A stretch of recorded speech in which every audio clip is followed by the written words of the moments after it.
Hi, well, thank you, Long, Rabbi. long Nice to time see no see. So nice to see you. you. Yes, I know. I'm trying to Oh, actually on look up how Saturday, long so ago I'm it going to be was. your host. Uh, Elon, anyways, we've been looking very forward to listening to you. Fantastic. Give me 1 second, please.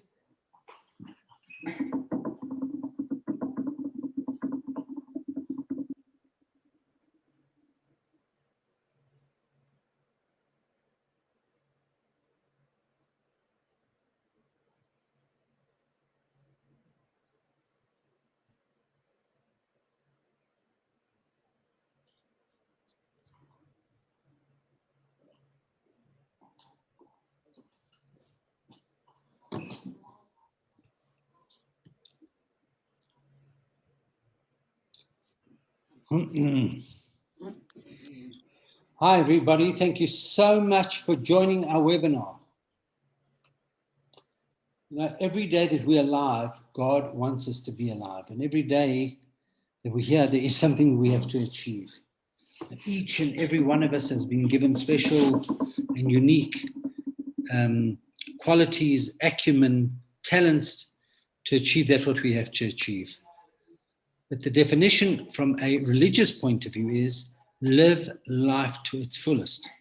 Every moment that you're alive, God wants you to be alive, and there's something you have to do to better yourself and better the world around you. But we always have excuses. We all have excuses, this disability, that thing, this, etc. We are very honored tonight to have Nikki Abner, who is an amazing human being who I know quite well for many years, a clinical psychologist who lives in Cape Town, who has her set of challenges or had her set of challenges, but overcome them all. So we're going to be listening to Nikki tonight, and if there are any questions, please post them and I'll ask them to afterwards. Nikki will speak for about 20, 25 minutes, and afterwards we'll ask her one or two questions, and then we're all going to come away completely different after this evening. Nikki, over to you. Rabbi, I think we had a miscommunication. I thought I was having an interview with you, that you were asking questions. I think that, Okay, I'm happy to do that. I'm happy yes, to do I'm that. sorry. Otherwise, I would have planned a That's presentation. fair. That's fair. Maybe it was my Nick, you tell us. misinterpretation. Tell us about your youth. Tell us about your challenges in life. Let's start with that. Okay.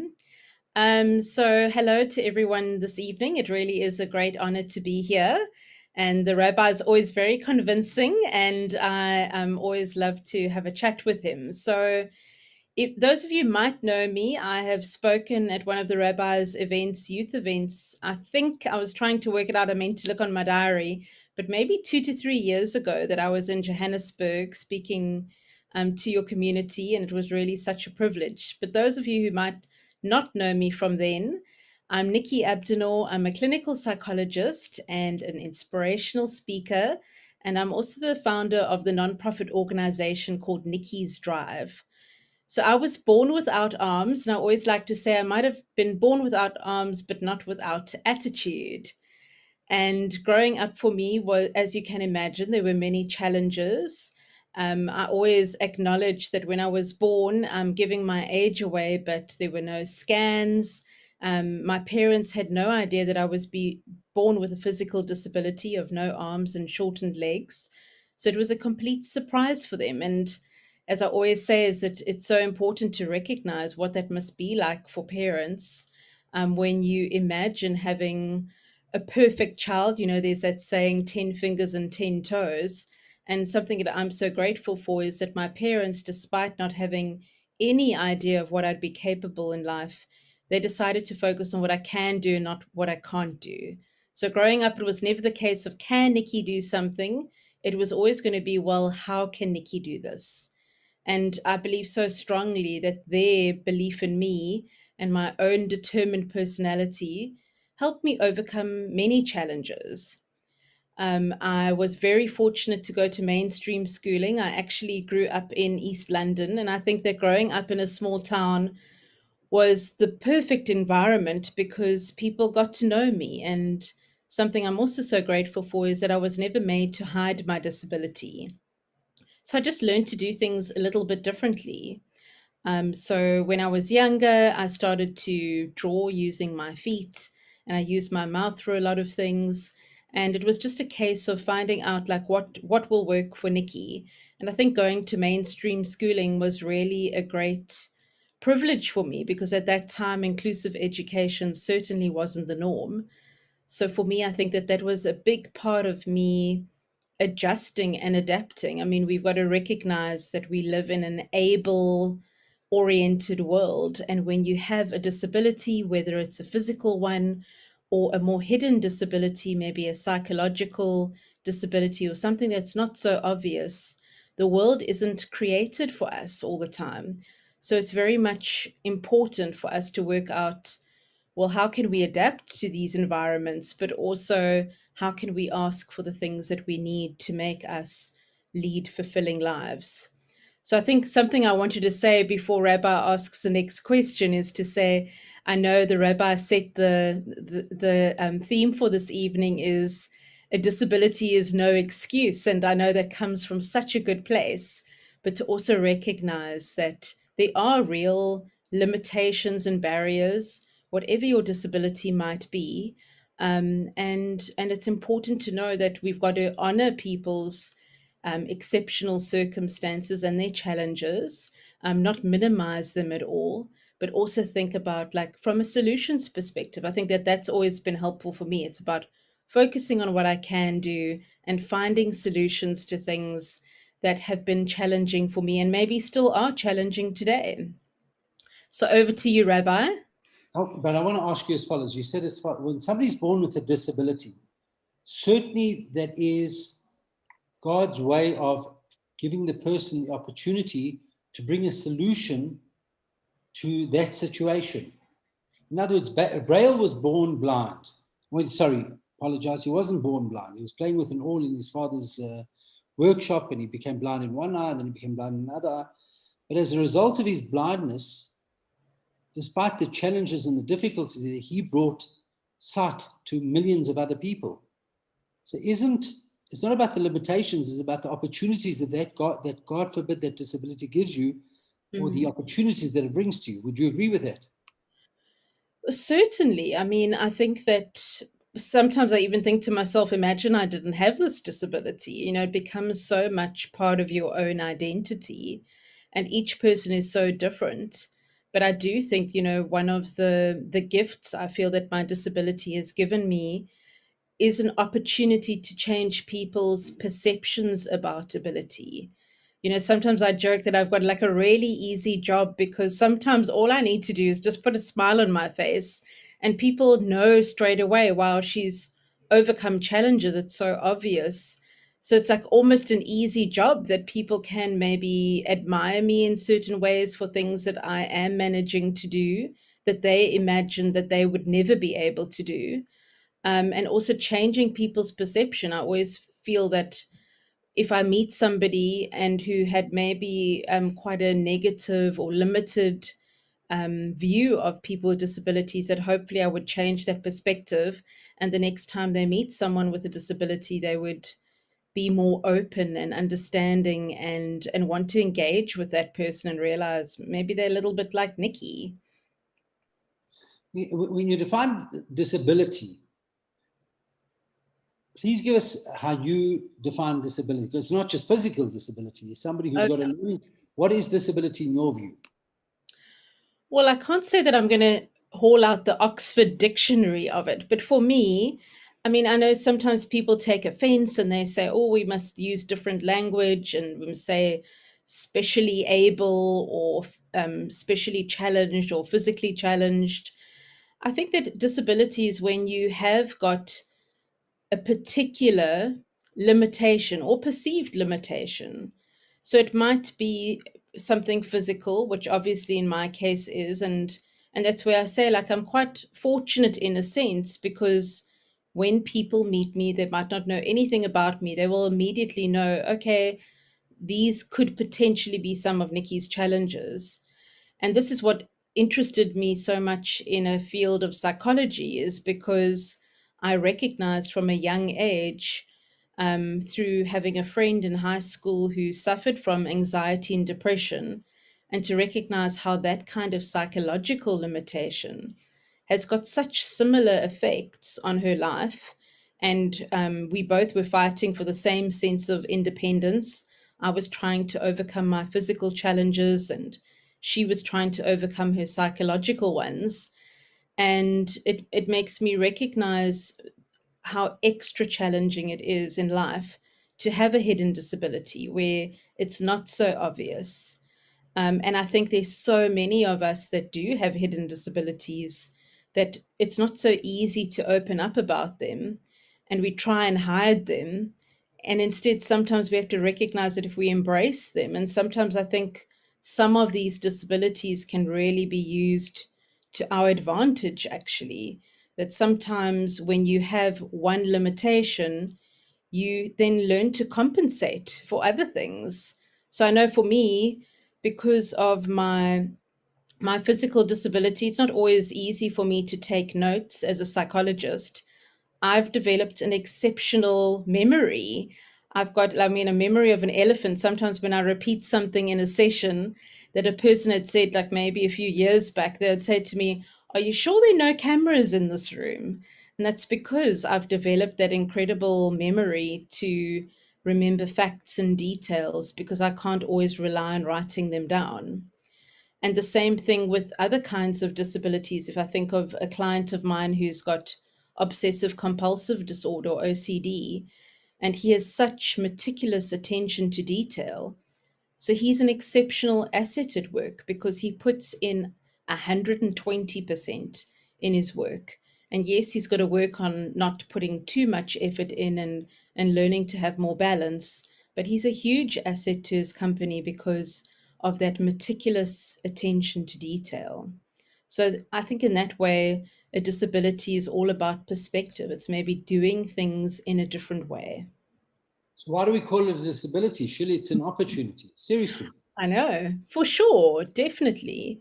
I mean, again, we've got to be careful of just minimizing it. I mean, I find a lot of times people will want to compare. I mean, this is a natural thing. We love to compare ourselves to others.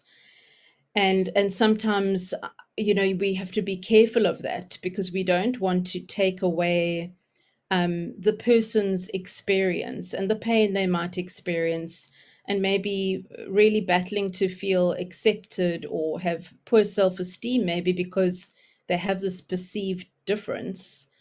But certainly it can be seen as an opportunity. And I do believe that when we understand what our disabilities are or our limitations, whether physical or psychological, when we really accept and understand what they are, that's the only way we're going to move to the next step and looking at ways of how to compensate for them or how to focus on what we can do instead of dwelling on what we can't.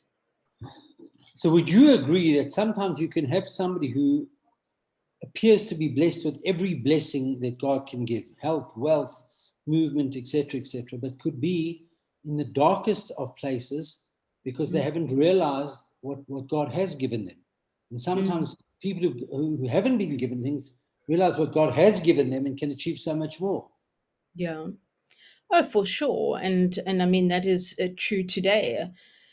We can just walk down the street and then we might see somebody who's sweeping the streets, and you can imagine they don't have much in their lives, but they're singing a tune and they're so happy and they greet you with a huge smile.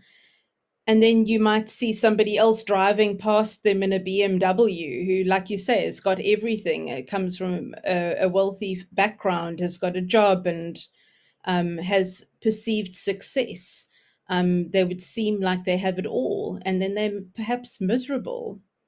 And I listened to a TED talk some time ago, and one point was made about this, and it was linked to gratitude, saying that happy people are people who are grateful for what they do have. So sometimes people have this perception that if you've got everything, if you really are happy, then you must be grateful. But it's people who are grateful that are truly happy. They're grateful for what they do have, even if it doesn't seem on the outside that it's everything that we'd always want in our lives. But how do you balance it about being grateful for what you have, but not be complacent and striving for more? Well, I do think that gratitude, I mean, it's certainly a big part of my life, and it's not again dismissing the challenges in life. It's about being grateful for each little thing that might happen in your life. And I think that if we start to make that a daily practice, I'm thinking about, I always say to people at the end of the day, think about three things that you're grateful for. And some days it's going to be really hard to think of those three things that you're grateful for. So some days it's going to be, okay, gratitude number one, the day is over. Gratitude number two, I'm in my own bed. And gratitude number three is, okay, tomorrow I'm going to try and click Control Alt Delete to reboot in my brain and start over again. Whereas other times it's going to be really easy to think about the things that you're grateful for. And you might come up with not only three things, but maybe six, seven, eight things.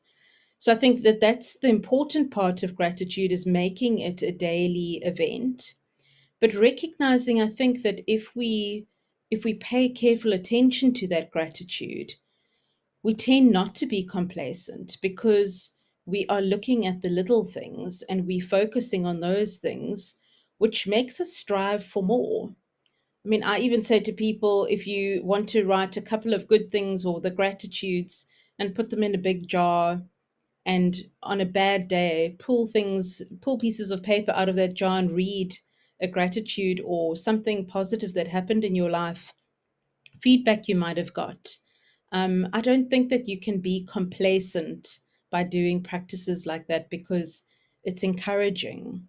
And as human beings, we thrive on encouragement. We need positive affirmation, and sometimes we don't always get that from the outside, and we need to learn how to become our own cheerleaders too. In life, in focusing on the positive, we'll put it this way: for someone with a disability, a learning disability, or a physical disability, or a mental disability, or a happiness disability, how do you get out of this spat? How do you focus in on the positive? Tell me. I woke up this morning. I've got all these issues. Tell me how to get out of this. How to get out of the bed in the morning and just say it's going to be a better day. Well, I'm still developing my magic wand to wave on everybody to get that right. But I do think it's about putting in place certain practices, and I don't think it's something that happens overnight. But it's got to be a choice that you make. I think one of the most brilliant books that has been written on this, and I'm sure you're familiar with Edith Eger's The Choice and the Gift. Absolutely. Um, yes. And those books are the most beautiful summaries of what we need to be able to do each day. So I would say that, Not familiar with her work. Won't you please share with us what happened to her and experiences and her outlook?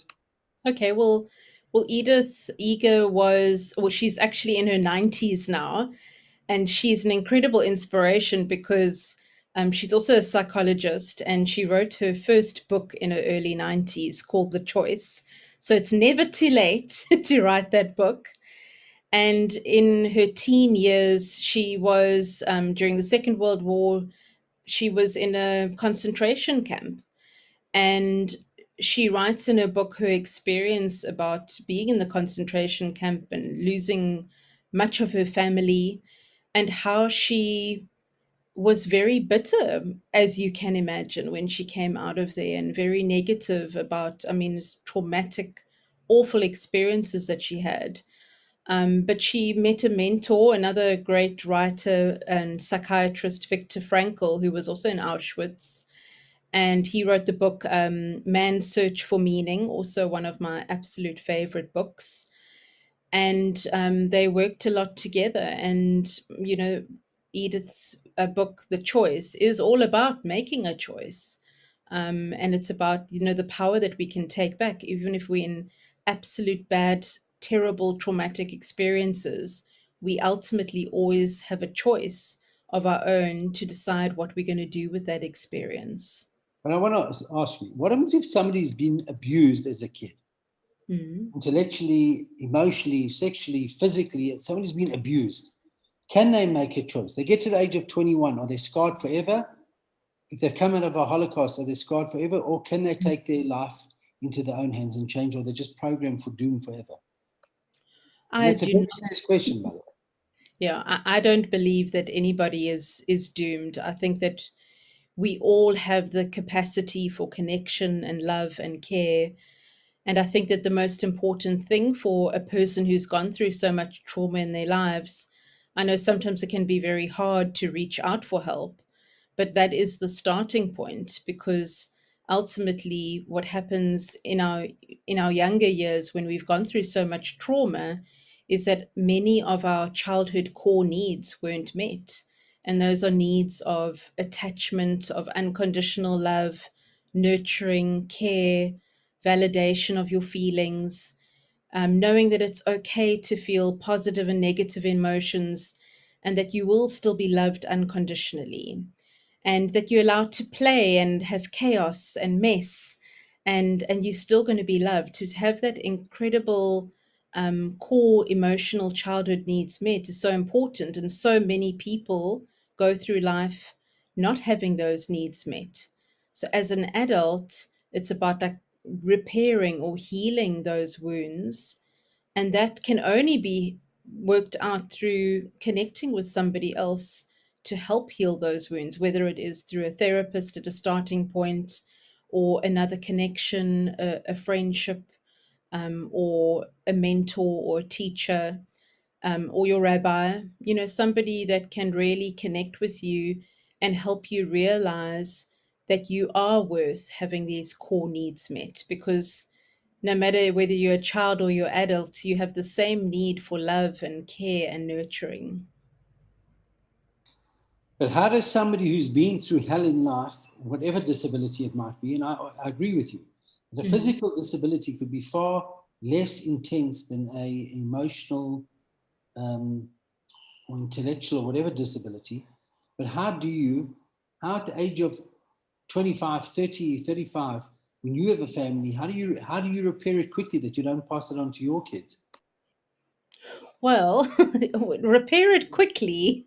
Psychologists don't believe in overnight, like repairing. But I do think again, it starts with acknowledgement of what needs to change.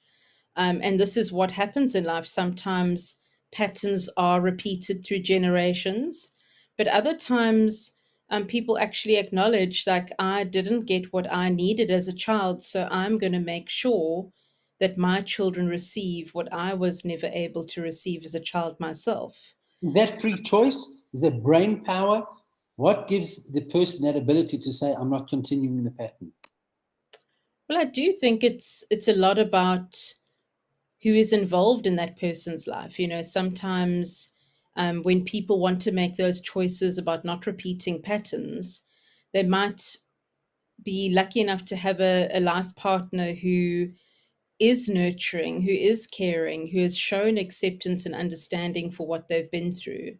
So perhaps somebody who maybe does repeat the patterns never had those kinds of figures in their life, to make them realize that, what happened to you was not right and you deserved better.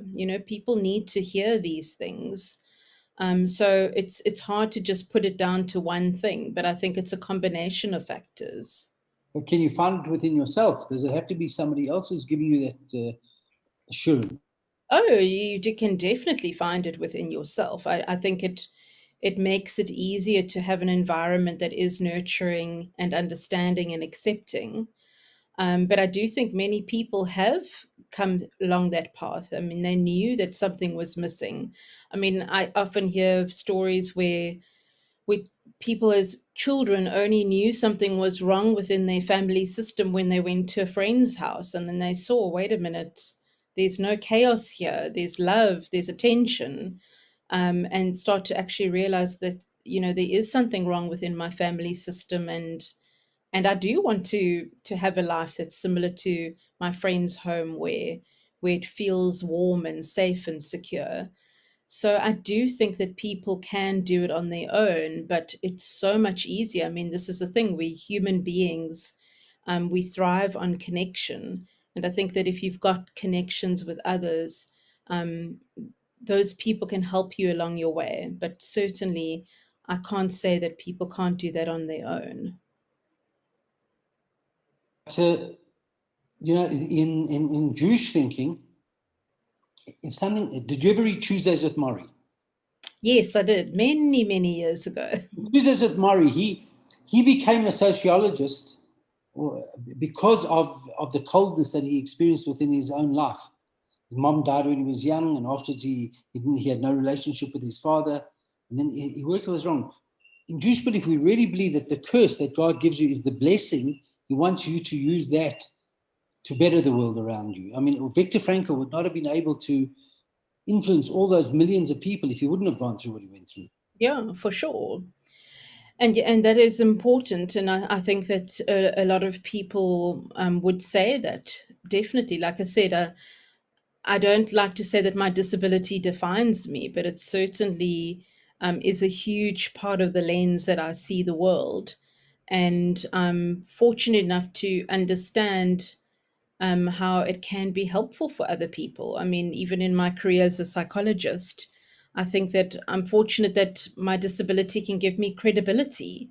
You know, if I'm trying to help people make changes in their life, I'm not this obviously, well, this so called perfect person sitting in front of them telling them what they need to do. So that is again like where it's a gift or an opportunity, as you say, for people to know, well, maybe I do know what I'm talking about because these are things that I've had to implement in my life all the time, and it's a conscious effort. An unfair question. Disability in any area, an abuse, a physical disability, an emotional disability, or whatever it might be, has to lead to some sort of anger, which is why am I like this? But Mm. obviously, it's free choice how you Yeah. handle it. How do you handle it? How did you handle that? Unfair question. It's okay. I think, as I said, everybody is so different. And, sometimes people ask me, do you think it's easier to be born with a disability or if you get disabled later in life? I mean, there's absolutely no way to answer that question because we can't test the hypotheses. But I do think being born with this disability that I have perhaps set me up in a way that it was all that I knew. And I think because of the environment, the nature versus nurture, the combination of my personality and also having the support and nurturance within my family system really helped me to deal with different feelings. So I'll certainly say that there were times when I was very frustrated. So, I mean, the first thing that comes to mind is when, in primary school and everybody's riding bikes, and I would have loved to have like a pink bicycle with the bell on it. And I couldn't ride a bike. So it's about recognize like the frustration and the disappointment.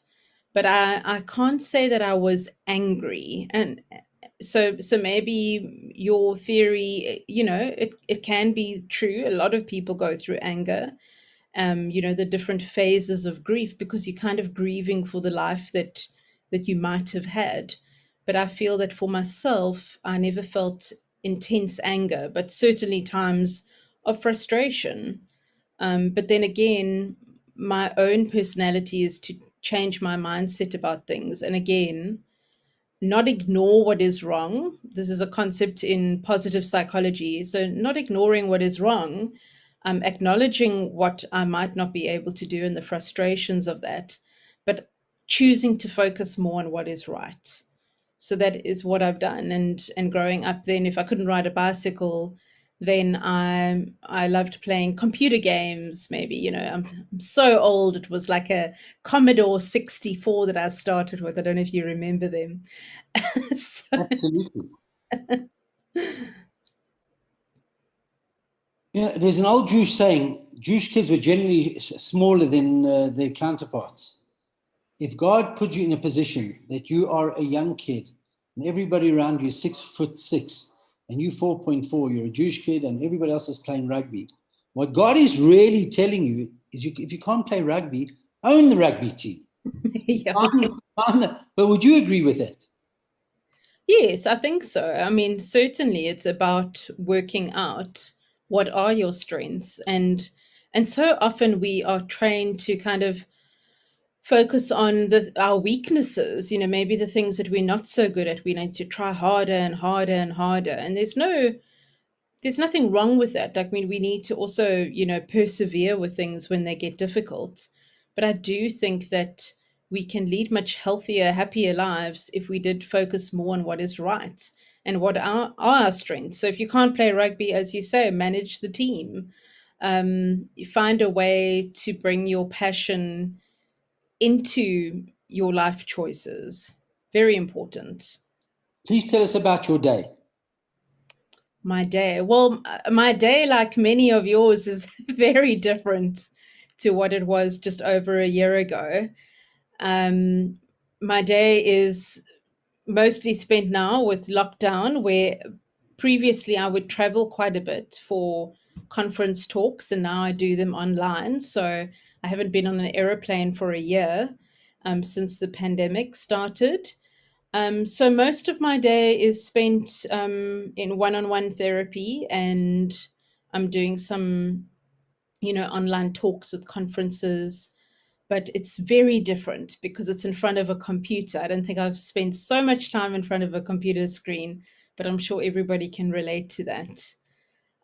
So I'm very much also about thinking about having a life of balance, and our balance is very different, but it's about also taking care of yourself. So I'm a big encourager of self compassion and what's to be kinder to ourselves What does it mean? because, What does it mean? Self-compassion or being kinder to yourself.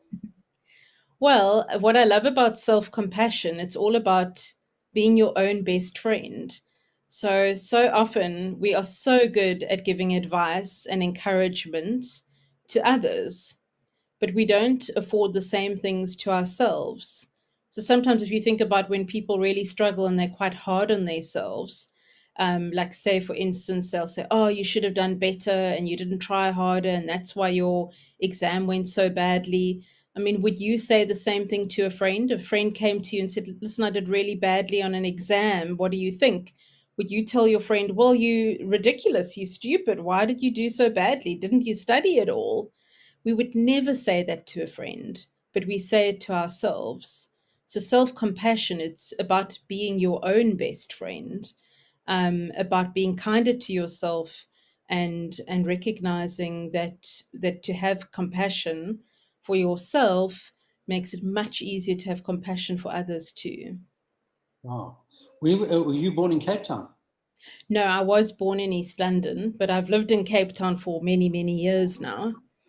That must have been a disability, East London, compared to Cape Town. But I want to ask you, when you were a kid, kids can be very cruel. Somebody asked a question: were you bullied as a kid? Oh yes, I spotted that in the Q&A. I can't say that I was bullied. I mean, I must say that I am so glad that I never grew up in a time of technology and social media. I think what people are facing now is so much harder than my own generation. But growing up, I think that, Please elaborate on that. Why? well, I think that it's actually a lot easier for people to bully, especially when it comes to online bullying. I think that people hide behind names and fake profile pictures. And it's incredibly sad to see how people just invest so much of their time to just troll people and say terrible things about them and mock them. So I think that there's a lot more bullying today, in because people are hiding behind screens and WhatsApp profiles and things like that. So I'm grateful that I didn't have to deal with that. I don't know if my life would have been different, but for me, I think it is so important, again, about the nature versus nurture. The nurturing, I felt like my friends were strong allies for me. So perhaps if I was in an unfamiliar environment, I mean, the reality is I do stick out like a sore thumb. I mean, I have to be realistic about it. My disability is very unique, and it's only natural that people would stare a lot. And when I was younger, I certainly have memories of maybe, I don't know, being on a playground and other little kids coming up and saying, like, where are your arms? Or maybe even making fun of me. And then I would have a friend or a sibling with me who would be like, leave her alone and like be my little bodyguards. So I think that that's important to have your allies and for others to stand up for those who are potentially at threat to being bullied. So I think in that way I was quite protected and also being an outspoken person. So I'm very grateful that I didn't have extreme bullying. But I think when you have a difference, when you are not the norm, so to speak, you are at higher risk to being bullied. But in being bullied, did it give you the, well, not being bullied, can anybody bully you against your will? Oh, I believe so. I don't know that it would be anybody's will that they would want to be bullied, unless Can I'm somebody bring you misunderstanding down? My it. question was, can Mm, somebody can somebody bring you down against your will, or can you find the wherewithal? okay. Well, I think it also Is the takes bully not the most disabled person? what did you say? I missed that. I sometimes think that the person who's bullying the most is the person who's the most in pain. Oh, for sure. Absolutely. Absolutely. When people pick on you, it's because you're reminding them of their own vulnerabilities. I feel like that's such an important point to make, and for young people to understand that actually these bullies need more care than you do because they are clearly in a lot of pain and feeling vulnerable and triggered. And their only way to cope with that feeling is to be really nasty and make fun of others. So, certainly, yeah, the bully. I mean, nobody wants to be bullied, but again, I suppose it comes down to the choice. What choice are you going to make? Are you going to allow this person to almost be right about what they're saying, or are you going to work your way to rise above it and understand, like actually have compassion for that person because clearly they have got so many things that they need to work on themselves. But it takes a lot of resilience and determination and strong will and support. I still feel like support of others is so important to not let it get you down.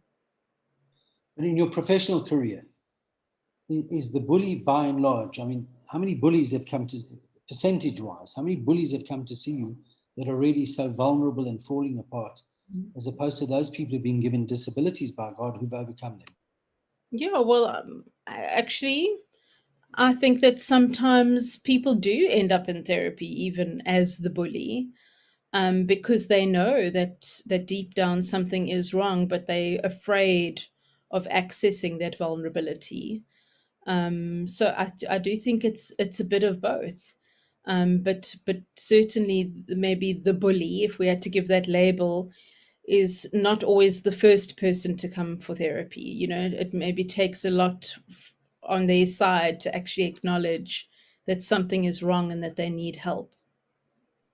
So I've come to the conclusion that the most disabled person, the most problematic person, is not the person who's born with a so-called disability, because they can be, as in your case, the most liberated person and the most successful person and the most happy person because they found meaning and a journey in life. But what happens if one is living with which I would call the most disabled person, the bully? What would your advice be to them? Whether it be a parent is bullying you, or a spouse, or whoever it might be, a boss, a colleague. What's your advice of how to handle it? Um, I see also to add to your question, I see there was another Q&A. Does a bully know he or she is a bully? So I suppose it's a similar thing. Um, it's to to ask the person about what are they afraid of. I think it's to access that deep down. And I think what's so important with having a bully in your life, whoever that person, like you say, could be in various different forms, our defense is to actually just try and bully back. And that doesn't solve anything, because also the sad part of that is then you become almost like the bully, and that's actually not who you are, not who you want to be.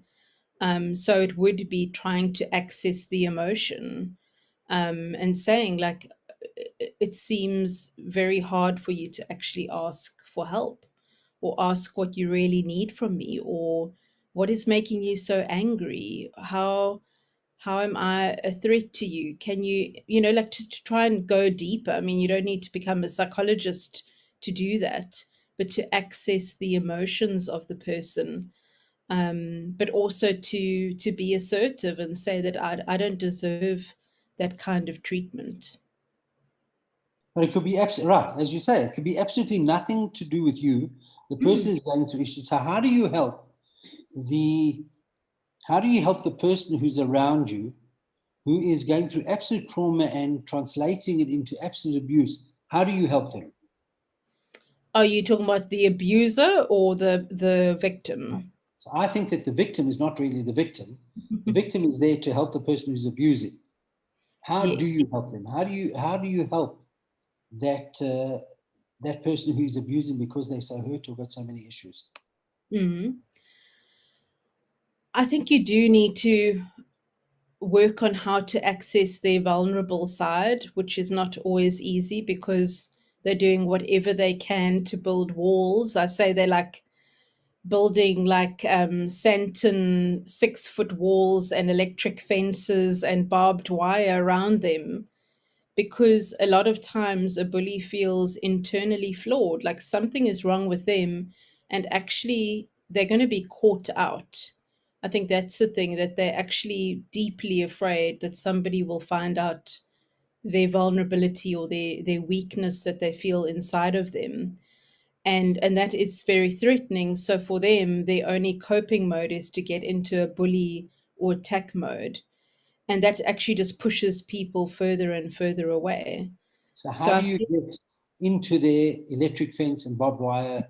How do you get inside of them and help them? well, maybe you need to acknowledge as a starting point, that I see the high walls and the barbed wire and the electric fencing, and I actually want to go beyond that. I want to know you. I want to know you beyond this exterior. I mean, I know that it's a lot easier to get angry and to be in this bully mode, but I want to know you, because I think that inside you are somebody that is worth knowing, and is maybe just needing an opportunity to break out of those walls.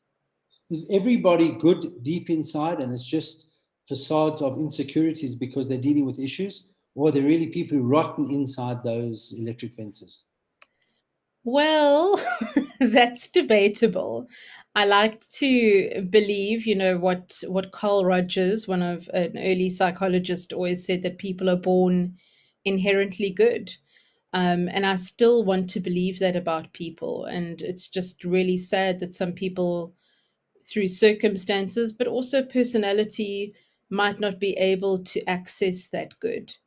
But I do want to believe that if you get beyond that barbed wire, that you would maybe be able to access the real person. And I think, all people want to do is to be heard and to be loved and to be accepted. And perhaps if they let down those guards and those walls, and somebody was really interested to know, like, I want to know who you are, and I want to understand you, and I want to love you, that perhaps they'll be able to do that, and that they would be inherently good. I think people would respond to that. I don't think that many people, I mean, you see stories of murderers and rapists and people that have done the most awful things in life. And sometimes they've just never had anybody show them compassion and love. So, but how do you reconcile that? I mean, it doesn't give me permission to go kick the cat or Oh, kill somebody or hurt somebody because I've had a bad time. absolutely not. It doesn't. And we're just talking about the bully at the end of the, if we want to try and access them, um, that that perhaps that is just what is missing. I think that if there was more compassion in the world, there wouldn't be so many bad people doing bad things. But it's a difficult thing to change because our world is one of being like quite person centric instead of thinking of others. Nikki, we normally have these webinars for 40 minutes. We're way Okay. over time, but I must tell you, for me, this has been like a 5-minute experience. Ilana was called away unexpectedly, but I must tell you, for me, in being part of this, I've got good news for you and bad news for you. The good Yes. news for you is that this has gone for 5 minutes. The bad news for you is I'm going to bring you back on in a few weeks' time because I want Ilana to interview. Now, I must share with you as follows. What I've taken from you, both when you spoke for us a few years ago and tonight, is that that your true belief in people is that inherently people really are good. Mm. All that people have is a barbed wire fence, and they push people away because they don't know how to deal with the issues. And our job in life, and certainly what you do, is help people find out who they are and help them transform their lives. And we're Mm. standing in the Jewish calendar just a week and a half before a festival called Passover. And Mm. Passover is not a historical festival. It's about getting out of your own little prison, getting out of your own issues. And everybody has, for some it's financial difficulty, for some it's learning disability, for some it's character flaw. But you, every single day of your life, whenever I look at you, whenever I speak to you, you're a liberated person. You truly are a liberated person. And the biggest gift is that you liberate other people. You take other people out of prison. You certainly did that for us tonight. So I want to thank you for that. And I want to thank you for agreeing up front to come. I'm not even giving you a choice to come on again because we've got to get more people to hear this. And thank you for doing this tonight. Closing remarks from you. Yeah, thank you. It was such an honor to be here this evening, and I hope that I've inspired you to be more self-compassionate, and that will bring more compassion to others too. I know there was one other question in the chat room from Paula asking about my charity. It's called Nikki's Drive. You can look at my website nikkisdrive.com, or I've got a Facebook page. And it is about liberating people and giving people the opportunity to focus on what they can do. I drive a specially adapted car, and my charity is about sponsoring projects, people with disabilities in South Africa to have their cars adapted so they can dream to drive and realize those dreams. So thank you so much, Rabbi, and thanks everyone for listening this And evening. we certainly will contribute. And I will, whoever was on, I'm going to send them the opportunity to contribute it because it's not about driving. Driving is about allowing somebody to get to a new destination. And thank you for Yes, doing that. yes. And we look forward Thank to you. seeing you again. Thank you. Okay, thanks, Rabbi. Good night, everyone.